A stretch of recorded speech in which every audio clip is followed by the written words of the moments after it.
പുരാതന കേരളത്തിലെ 108 ശിവക്ഷേത്രങ്ങളിൽ പറയപ്പെടുന്ന 4 തളി ക്ഷേത്രങ്ങളിലൊന്നായ കോട്ടയം തളിക്കോട്ട മഹാദേവ ക്ഷേത്രം. തളി ശിവക്ഷേത്രം കോഴിക്കോട്, കടത്തുരുത്തി തളി മഹാദേവ ക്ഷേത്രം, കീഴ്ത്തളി മഹാദേവ ക്ഷേത്രം കൊടുങ്ങല്ലൂർ എന്നിവയാണ് മറ്റു 3 ക്ഷേത്രങ്ങൾ.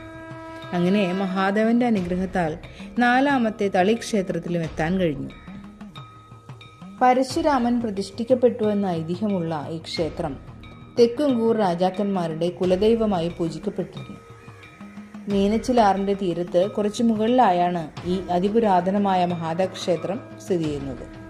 തെക്കുംകൂറിന്റെ രാജഭരണകാലത്ത് കോട്ടകൾക്കും കൊത്തളങ്ങൾക്കും അകത്തായിരുന്നു ഈ ക്ഷേത്രം. അതിനാൽ തളിക്കോട്ട ക്ഷേത്രം എന്നറിയപ്പെട്ടു. തിരുവിതാംകൂർ ദേവസ്വം ബോർഡിന്റെ കീഴിലുള്ള ഒരു മേജർ ക്ഷേത്രം കൂടിയാണ് ഇത്.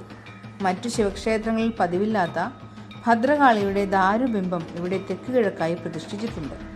ഗണപതി, അയ്യപ്പൻ, വിഷ്ണു, നാഗദൈവങ്ങൾ തുടങ്ങിയവർക്കും പ്രതിഷ്ഠകളുണ്ട്.